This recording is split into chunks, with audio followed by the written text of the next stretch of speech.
পশ্চিমবঙ্গ জুড়ে তৃণমূল সরকারের সীমাহীন চুরি, দুর্নীতি, নারী নির্যাতন এবং এসআইআর নিয়ে মিথ্যাচারের প্রতিবাদে পূর্ব মেদিনীপুরের ময়নায় পরিবর্তন সংকল্প সভা হয়। সভায় উপস্থিত থাকেন বিজেপি নেত্রী লকেট চ্যাটার্জি। শুভেন্দু অধিকারীর ওপর হামলার ঘটনায় ময়নায় সভা মঞ্চ থেকে বিজেপির প্রত্যেক নেতৃত্বরা তীব্র নিন্দা করেন। এমনকি ২৬-এর বিধানসভা নির্বাচনকে সামনে রেখে এই সভা মঞ্চ থেকে বিজেপির এবার নতুন স্লোগান ওঠে, চোরেদের এনার্জি মমতা ব্যানার্জি। স্লোগানকে সামনে রেখে এবার ভোট প্রচারে নামবে বিজেপি।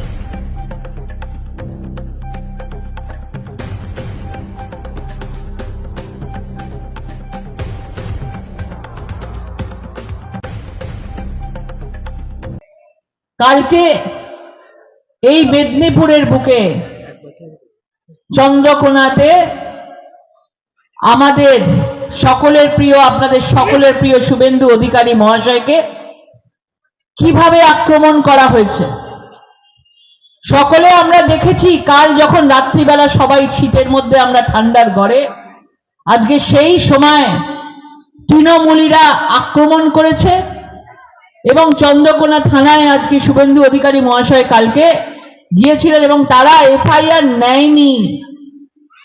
আজকে ভাবুন, একজন leader of opposition Suvendu Adhikari মহাশয়, আজকে সেই একজন প্রতিনিধি, তাকে যদি আক্রমণ করে, তার যদি পুলিশের থানায় গিয়ে এফআইআর না নেয়, তাহলে সাধারণ মানুষের কি অবস্থা? সাধারণ মানুষের উপর যদি আক্রমণ হয় আপনাদের কি হবে? তাহলে ভাবুন। এবং মনে রাখতে হবে, যত এরকম আক্রমণ হবে তত ভারতীয় জনতা পার্টি এগোবে, তত আমাদের ভোট বাড়বে। তাই তো দিদিরা, যত মারবে আমরা তত এগোবো, যত মারবে আমরা তত এগোবো। এবং আগামী দিনে এই মেদিনীপুরের বুকে যেটুকু আজকে তৃণমূল সরকার, তৃণমূলের দাঁত ফুটিয়েছিল কয়েকটা বিধায়ক দিয়ে, এই নির্বাচনে এই মেদিনীপুরে একটা সিটও তৃণমূল সরকার পাবে না। আজকে এখান থেকে বলে দিয়ে গেলাম, ভারতীয় জনতা পার্টি আজকে 100-100 হবে।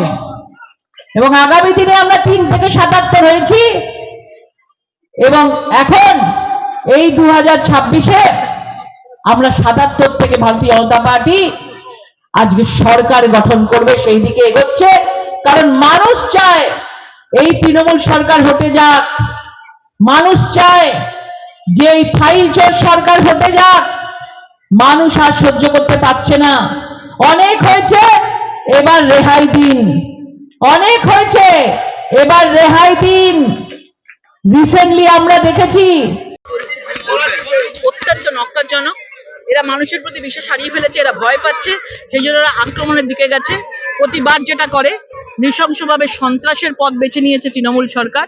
ওরা ভালোভাবে আইনি মানে রাজনৈতিকভাবে লড়াই করতে না পেরে আজকে এলওপির গাড়ি ভাঙচুর করছে, এলওপিকে আঘাত করছে। রাজনৈতিকভাবে লড়াই করতে তৃণমূল সরকার অক্ষম। তৃণমূলের কয়েকজন কর্মী তারা বড়বেতা থানায় সিআরপিএফ এবং শুভেন্দু অধিকারী কিন্তু সবাই করে, উনিও তো ইডির ওখান থেকে ফাইল চুরি করে ইডি সম্বন্ধে এফআইআর করছে। যারা মারবে তারাই আবার এফআইআর করবে। এতে তৃণমূলের চরিত্র, কিচ্ছু লাভ হবে না। বাংলার মানুষের জবাব দেবে। চলো।